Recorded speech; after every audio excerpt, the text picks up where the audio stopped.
Assalamualaikum warahmatullahi wabarakatuh.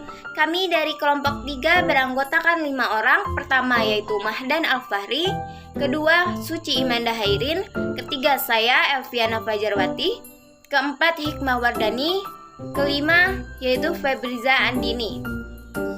Presentasi kali ini berjudul Pemerolehan dan Pengajaran Bahasa Kelas Rendah. Adapun materi pokok yang akan dibahas, pengertian hakikat pembelajaran bahasa di kelas awal, perbedaan pemerolehan bahasa dengan pembelajaran bahasa, pengaruh pembelajaran bahasa terhadap pemerolehan bahasa, dua tipe pembelajaran bahasa, pendekatan yang dapat digunakan dalam mengajarkan membaca bagi anak usia sekolah, faktor-faktor yang mempengaruhi pembelajaran bahasa, dan metode pembelajaran bahasa. Pengertian hakikat pembelajaran bahasa di kelas awal. Pembelajaran bahasa di kelas awal lebih menekankan pada aspek membaca dan menulis permulaan. Pada tingkatan membaca permulaan, pembaca belum memiliki kemampuan membaca yang sesungguhnya, tetapi masih dalam tahap belajar untuk memperoleh keterampilan kemampuan membaca. Membaca pada tingkatan ini merupakan kegiatan belajar mengenai bahasa tulis. Pembacaan pembelajaran permulaan diberikan kepada anak-anak kelas 1 dan juga kelas 2 SD. Tujuannya adalah agar siswa memiliki kemampuan memahami dan menyuarakan tulisan dengan intonasi yang wajar sebagai dasar untuk dapat membaca lanjut. Selanjutnya yaitu perbedaan pemerolehan bahasa dengan pembelajaran bahasa. Dalam pandangan beberapa ahli, ada perbedaan antara konsep pemerolehan dan juga pembelajaran.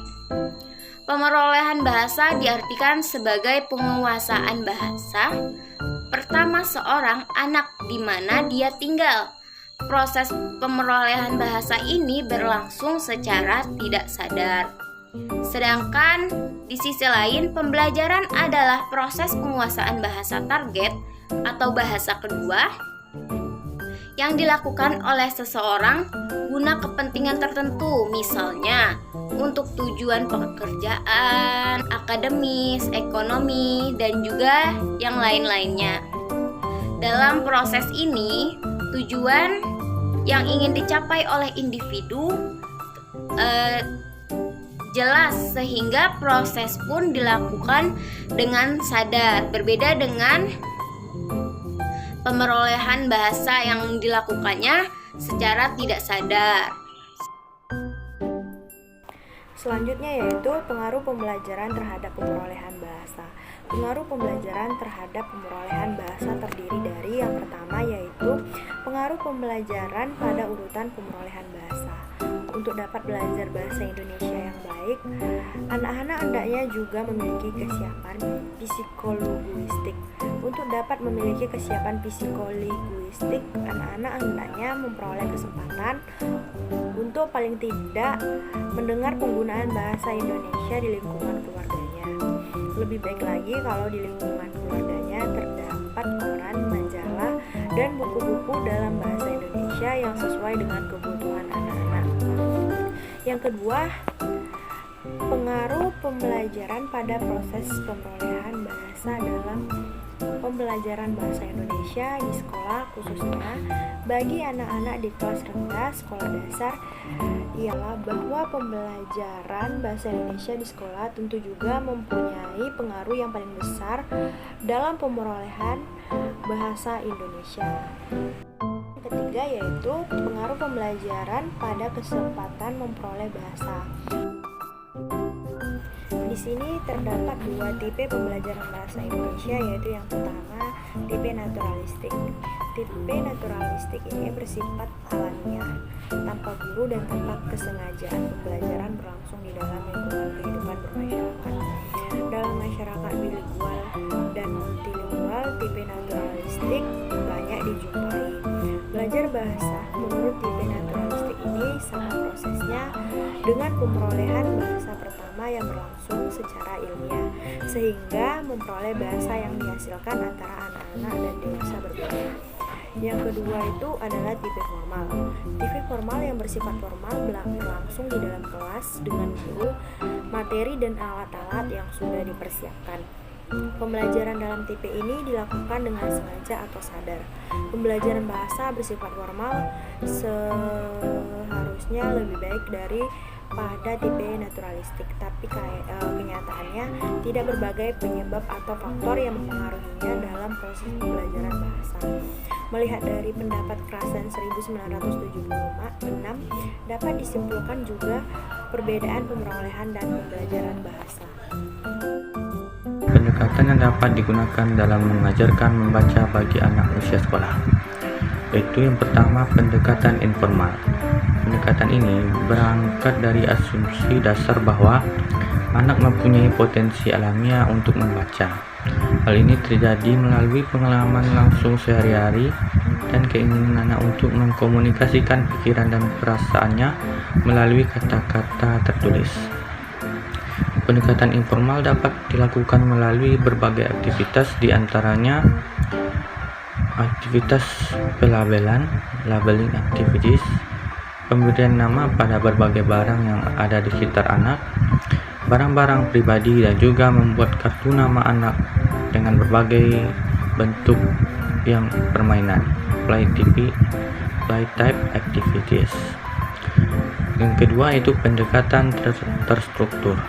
Dalam sistem ini, keterampilan membaca yang akan dipelajari dibagi dalam unit-unit atau bagian-bagian kecil yang diorganisasikan secara bertahap. Kemudian faktor-faktor yang mempengaruhi pembelajaran bahasa yaitu yang pertama, motivasi. Motivasi adalah suatu dorongan atau alasan yang menjadi dasar semangat seseorang untuk melakukan sesuatu untuk mencapai tujuan tertentu. Motivasi terbaik adalah motivasi diri kita sendiri. Kemudian yang kedua, lingkungan. Lingkungan ada dua, yakni lingkungan formal dan informal. Krasen pada tahun 2002 mengungkapkan bahwa lingkungan formal yaitu A. Lingkungan tempat bersekolah di mana lingkungan itu dirancang. B. Lingkungan artifisial. Tiga, C. Di lingkungan itu ada bagian pengajaran. Kemudian yang ketiga, usia. Lember pada tahun 1972 mengemukakan bahwa anak punya kesempatan lebih terampil dan mampu untuk mempelajari bahasa. Metode pengajaran bahasa. Apa itu metode? Metode adalah rencana penyajian bahan secara menyeluruh dengan urutan yang sistematis berdasarkan pendekatan atau approach tertentu. Metode berfungsi sebagai jembatan penghubung antara teori dan praktik, antara pendekatan dan teknik. Macam-macam metode pengajaran bahasa menurut Mackey dalam Subhana 20. Metode pembelajaran di kelas rendah adalah sebagai berikut. Yang pertama, metode eja. Metode eja memulai pengajarannya dengan memperkenalkan huruf-huruf secara alfabetis. Huruf-huruf tersebut dihafalkan dan dilafalkan murid sesuai dengan bunyinya menurut abjad. Contohnya A, B, C, D, E, F, dan seterusnya. Kegiatan ini diikuti dengan latihan menulis lambang tulisan seperti A, B, C, D, dan seterusnya. Proses ini sama dengan menulis permulaan. Setelah murid-murid dapat menulis huruf-huruf lepas, kemudian dilanjutkan dengan belajar menulis rangkai huruf yang berupa suku kata. Contohnya, kata baju. Selanjutnya, murid diminta menulis seperti BAJU, baju. Metode yang kedua yaitu metode suku kata dan metode kata. Metode ini diawali dengan pengenalan suku kata seperti babi bu bebo, caci cu ceco, dan seterusnya. Suku-suku kata tersebut kemudian dirangkai menjadi kata bermakna. Yang ketiga yaitu metode global. Metode global artinya secara utuh dan bulat. Dalam metode global, yang disajikan pertama kali pada murid adalah kalimat seutuhnya. Kalimat tersebut dituliskan di bawah gambar yang sesuai dengan isi kalimatnya. Yang keempat yaitu metode struktural analisis sintesis. Pembelajaran dengan metode ini mengawali pembelajarannya dengan 2 tahap, yakni menampilkan dan memperkenalkan sebuah kalimat utuh. Mula-mula, anak disuguhi sebuah struktur yang memberi makna lengkap, yakni struktur kalimat. Hal ini dimaksudkan untuk membangun konsep-konsep kebermaknaan pada diri anak. Kesimpulannya adalah pembelajaran bahasa di kelas awal lebih ditekankan pada aspek membaca dan menulis permulaan. Pembelajaran membaca permulaan diberikan di kelas 1 dan 2. Ada 2 pendekatan yang dapat digunakan dalam mengajar membaca bagi anak usia prasekolah, yaitu pendekatan informal dan pendekatan terstruktur. Pemerolehan bahasa diartikan sebagai penguasaan bahasa pertama seorang anak di mana dia tinggal. Proses pemerolehan bahasa ini berlangsung secara tidak sadar. Faktor-faktor mempengaruhi pembelajaran bahasa yaitu motivasi, lingkungan, usia, kualitas materi, pembelajaran dan penyampaiannya, serta bahasa pertama.